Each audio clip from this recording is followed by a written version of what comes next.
بسم اللہ الرحمن الرحیم۔ السلام علیکم ورحمۃ اللہ وبرکاتہ۔ مقصد حیات چینل کے ساتھ حاضر ہیں۔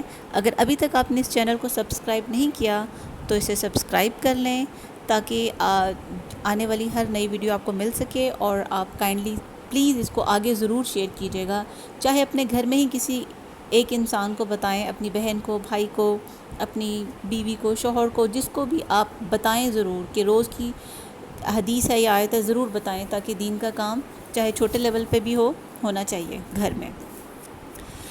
توحید آج کی حدیث کا ٹاپک ہے، توحید۔ حدیث نمبر 3، عن عبداللہ رضی اللہ تعالیٰ عنہ قال قال رسول اللہ صلی اللہ علیہ وآلہ وسلم من مات یشرک باللہ شیئا دخل النار وقلت انا من مات لا یشرک باللہ شیئا دخل الجنۃ۔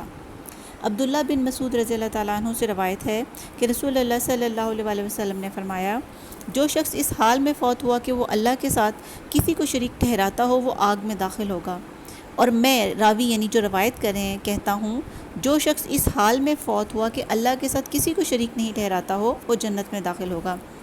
کتاب الجنائز 1238، صحیح بخاری۔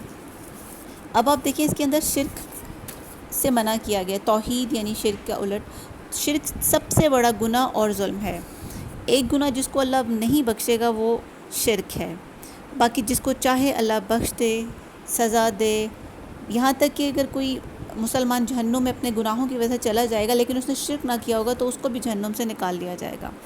شرک سے بچنے کے لیے ان چیزوں کا علم حاصل کرنا بہت ضروری ہے جو شرک کی طرف لے کر جاتے ہیں، جیسا کہ ایک دفعہ حضور صلی اللہ علیہ وآلہ وسلم نے صحابہ کرام سے کہا کہ اے لوگو، شرک سے بچو، اس کی آہٹ چونٹی کی آہٹ سے بھی زیادہ ہلکی ہے۔ تو صحابہ نے پوچھا کہ یہ تو ایک بڑی یعنی کہ ایک خطرناک سی بات ہے، ہم اس سے کیسے بچیں؟ تو آپ صلی اللہ علیہ وآلہ وسلم نے فرمایا کہ آپ یہ پڑھا کریں، اللہم انا نعوذ بک من ان اشرک بک شیئا نعلمہ ونستغفرک لما لا نعلمہ۔ ترجمہ، اے اللہ ہم اس بات سے آپ کے پناہ میں آتے ہیں کہ کسی چیز کو جان بوجھ کر آپ کے ساتھ شریک ٹھہرائیں، اور اس چیز سے آپ سے معافی مانگتے ہیں جنہیں ہم جانتے ہی نہیں۔ اب شرک کی دو اقسام ہیں، شرک اکبر اور شرک اصغر۔ شرک اکبر تو آپ سب کو کچھ نہ کچھ اندازہ ہے، جیسے کہ عیسائی نعوذ باللہ حضرت عیسیٰ کو اللہ کا بیٹا مانتے ہیں، تو یہ ایک شرک اکبر میں آ جاتا ہے، یعنی اللہ کے ساتھ شریک کرنا عبادت میں۔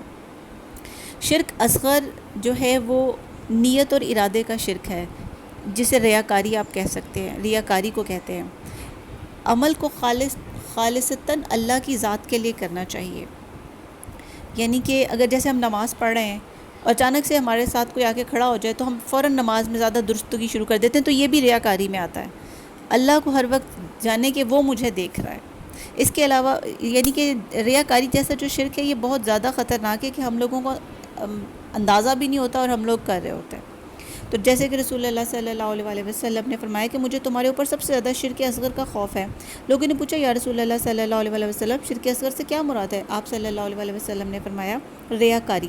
اللہ تعالیٰ قیامت کے دن ریاکاروں سے فرمائے گا جبکہ لوگوں کو ان کے اعمال کا بدلہ دیا جائے گا کہ جنہیں دکھانے کے لیے دنیا میں تم عمل کرتے تھے، ان کے پاس جاؤ اور دیکھو کہ کیا ان کے پاس اس کا کوئی بدلہ ہے۔